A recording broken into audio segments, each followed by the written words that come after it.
What is going on, everybody? Topic of the day is artificial sweeteners. We're going to dive into our personal experiences, the research, what it shows out there. Hopefully, by the end of this, you're going to have a good idea of, you know, what what impacts artificial sweeteners are making on yourself. Determine, if it's something you want to add in, how much, and go from there. So, Matt, what was the first thing when it comes to your own personal experiences with artificial sweeteners? Mine, be that.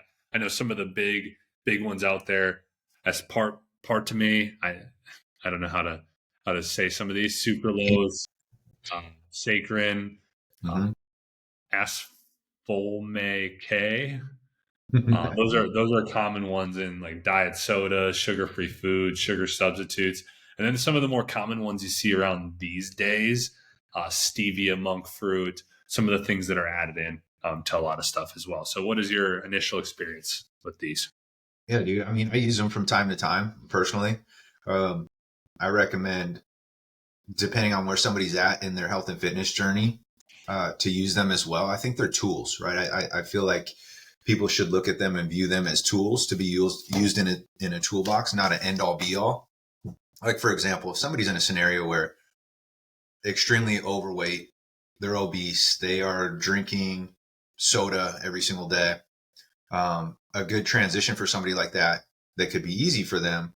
Instead of them having to go cold turkey off soda, they can have some of these artificial sweeteners, or I kind of recommend them to go the stevia route, just a little bit better alternative.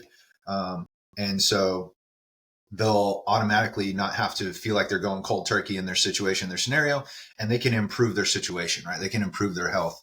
And so I use it as a tool personally, and I use it as a tool with clients as well to, um, put them in a better state, at least get the groundwork moving in the right direction.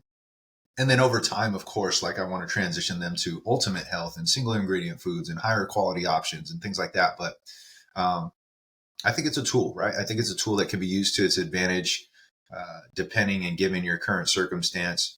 I still drink like Zevias that use stevia. It's an Mm. artificial sweetener, right? And I love Zevia because I'm a big fan of not drinking my calories. I'd rather consume and eat my calories. So, but I still like to have a little something sweet or a little something with flavor, or have some carbonation. So I'll do that.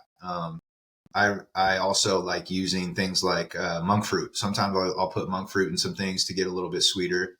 Um, but yeah, man, that's really kind of where it ends for me.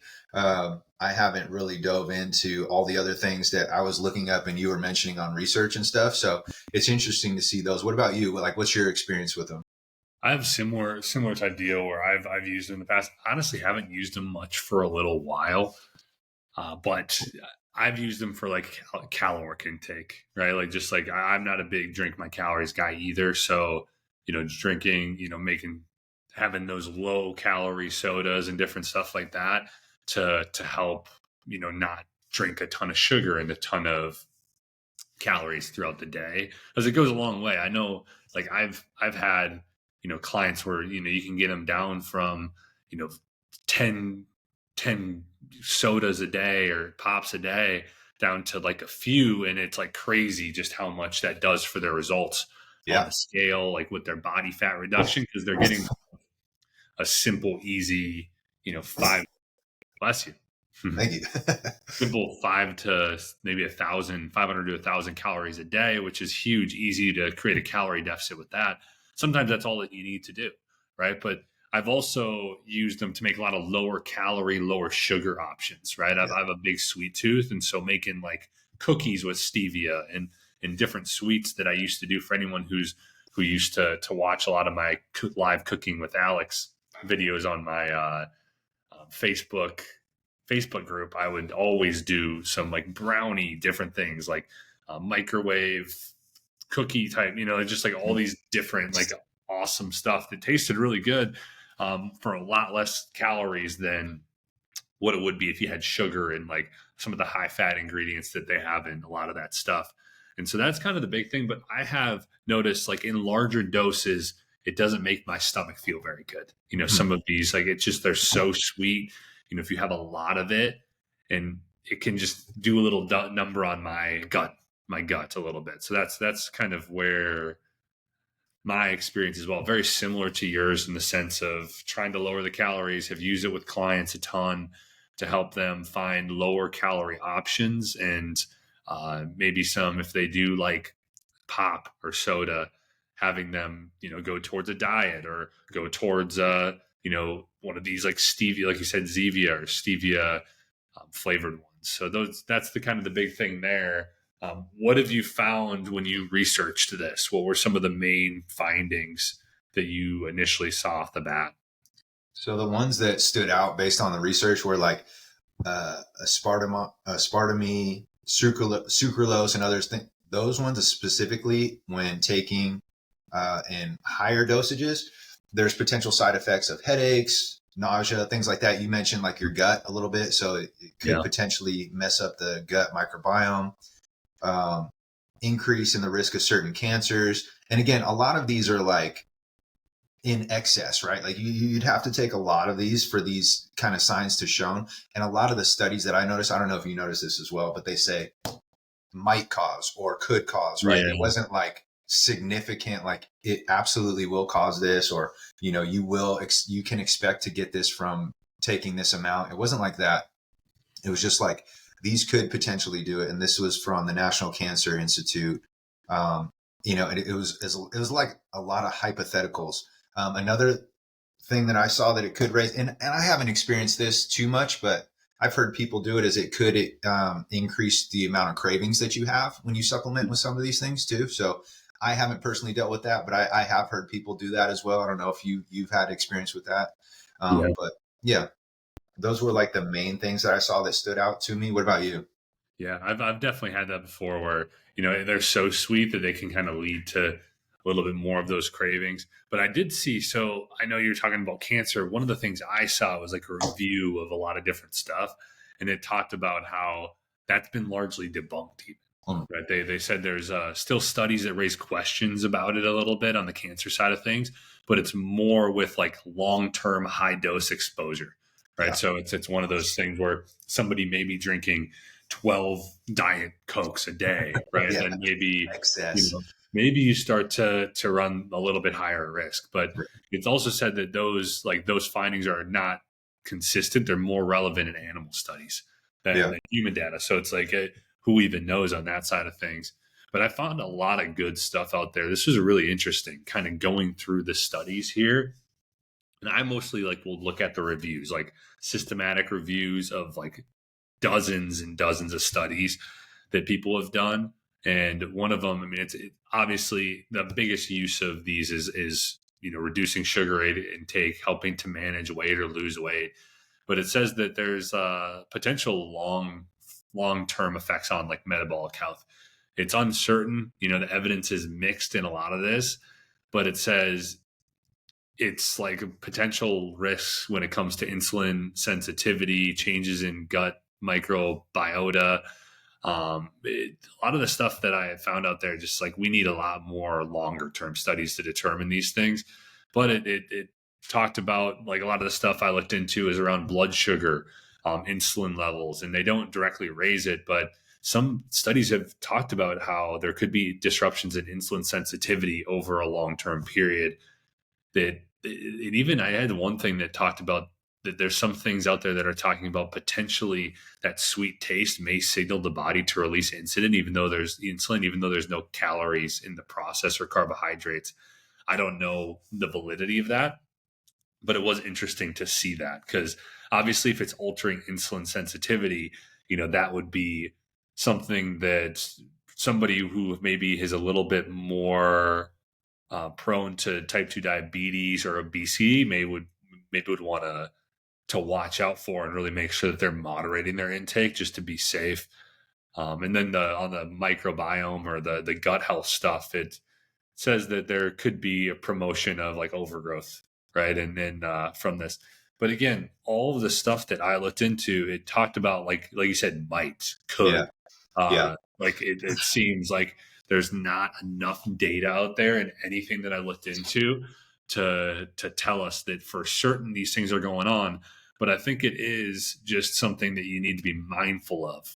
Right. I know it's going to be on a person by person basis where certain people probably can get away with, they're in decent shape, or they're not as prone to type 2 diabetes or obesity maybe.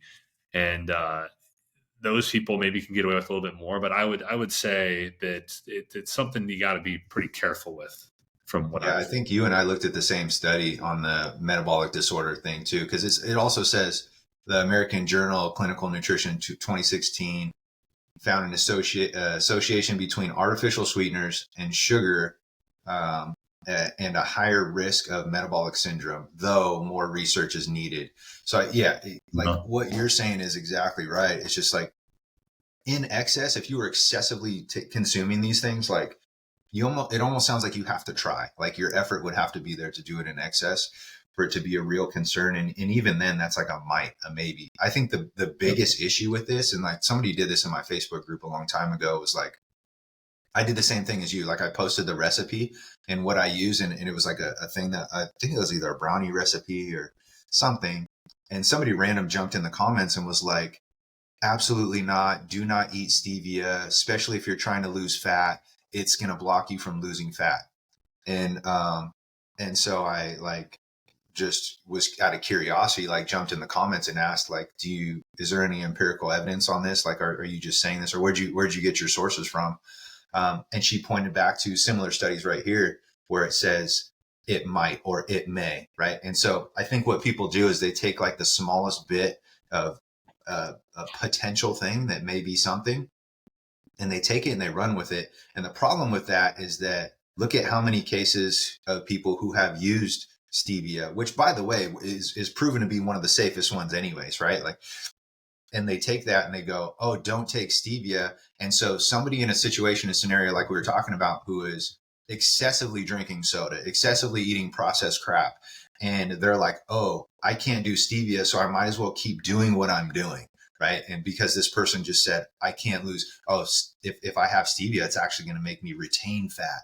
Right. And so they have that drilled into their head. And so they keep doing their same shitty patterns they're doing because they're like, well, I may as well keep doing this because if I do stevia, it's going to be worse. And so that's what happens in that with like comments like that, where people just take something so minuscule and like blast it out like shotgun spray. And it's like, well, hold on. I have multiple proof and evidence of clients who have lost over hundreds of pounds who have taken stevia. So like I don't get where you're coming from, and please show me a study and like reference me. Like I'm open, like just show me, Yeah. and she would point to things like this that were like, it may, research hasn't proven yet, but it could be, that was like the Yeah. evidence she was referencing to. So my caution would be just to people like, don't major in the minors, right? Like just make sure that it's okay to put your best foot forward and like, have your best out there for people, but making like bold statements like this individual did in my group and just saying like, do not eat stevia. It'll help you retain fat, especially if you're trying to lose fat. Do not eat stevia, and it's just like, yeah. So I think people just major in the minors with this stuff. And, is there potential side effects from it? Yeah, of course. Obviously, like these studies are great. They're super insightful.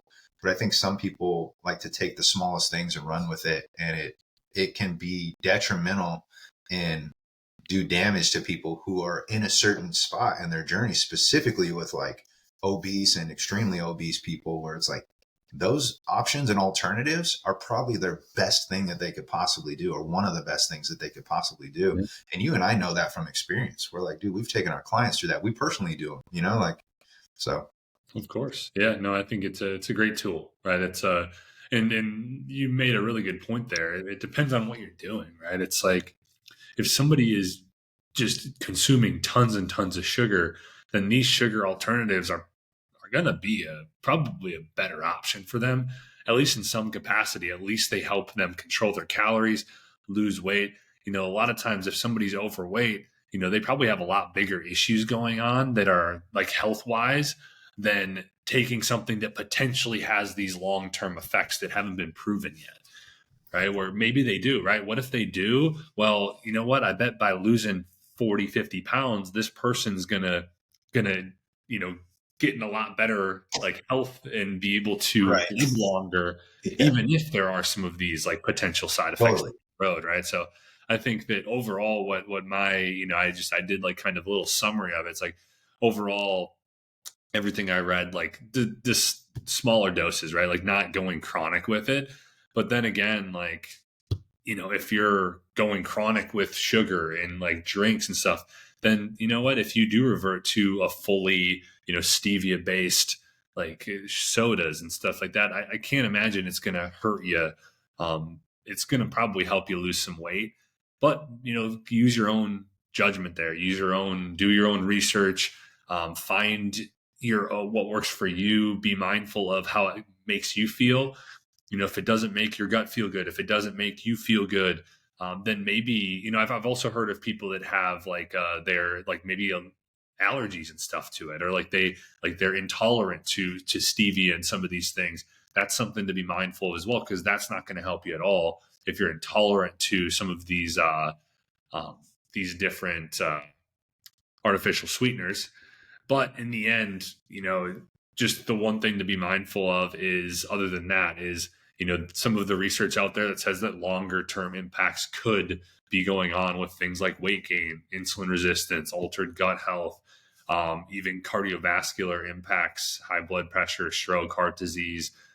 There's some of these things that are obviously not proven, but they said there could be like a longer term effect on that. So I think that's not something that we should necessarily like just gloss by. It is something to be mindful of. But again, overall, to just summarize, it's like I think when you're trying to focus on losing body fat and weight, it's a great thing to add in to be able to replace some of the things that you're maybe drinking to reduce your drinking calories, and to maybe add in some of the things that you love in a lower calorie, lower sugar version. Yeah, totally. And I even looked up, okay, what are, so if people were going like, okay, I want to do some artificial sweetener alternatives, what are the best ones to do? So based on research, the top three are stevia, monk fruit, and then erythritol is number three. So again, these are the ones that are recommended by studies that are, if you are going to substitute and use artificial sweeteners, that those are the top three based on data and research. So Mm. there's some other ones. Sucralose was further down there. I know there's a huge argument on that one, and a lot of people are like, well, sucralose messes up my stomach. Again, like Alex was mentioning, these are going to be a lot of case by case scenarios too. Like Alex, you even mentioned that if you use too much of, what was it, stevia or something, you said Yeah, your like gut gets messed up.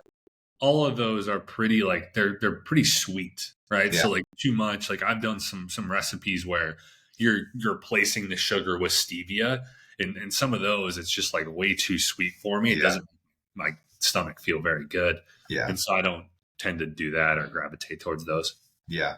Yeah. Like I think if you're doing a recipe like that where you're replacing like a cup full of sugar with a cup full of stevia, like that might be excessive, and like Yeah. huge amounts. So I think it's just case by case scenario. Is it something to be extremely worried about in the short term? I don't think so.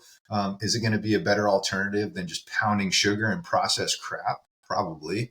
And so you have to kind of just assess where you're at in your journey and just know that Alex and I personally still take stevia and use it as a tool, like we talked about. If I want some lower calorie drinks and I still want the sweetness, I'll use it, right? I'll do it. And so I think people should be more so concerned with their food choices than whether they're doing this artificial sweetener or that artificial sweetener at the end of the day. I agree. Yeah, and it is something that it'd be kind of cool for us too on some of these things, because every week we're doing research on these topics, and I love the focus, and I'm learning a lot of stuff too, which is nice, learning stuff. But I think every year we could kind of revisit some of these topics that are in limbo, and getting more research on, and just see what we find out there, and maybe do an update for the folks out there on like, oh, okay, like more, because every year more research is coming out. So at some point, maybe we will have more knowledge on this and be able to give a better answer of as more things come out. Because even like this 2024 study that I found out there, it was a little bit farther along than some of the 2020 and 2016, 2022 studies. And so it's cool to see that we are progressing in the right direction. But hopefully you guys enjoy this one. This This was fun to look at. Again, if you have any topics that you want us to do research on, whether they're controversial, whether they're like, whatever it is, just toss them in the comments on Spotify, Apple, on YouTube, and we'll get to those topics. We'll make sure that we make them a priority because we want to make sure that we're doing stuff that you guys find interesting out there. We do appreciate you every single week, coming in, watching, listening, however you're doing it, wherever you're doing it. If you aren't yet subscribed, make sure you do subscribe on YouTube, Spotify, Apple, wherever you watch or listen to this. We do appreciate you. Hope you guys have a great rest of the day, great rest of the week. We'll be talking to you soon.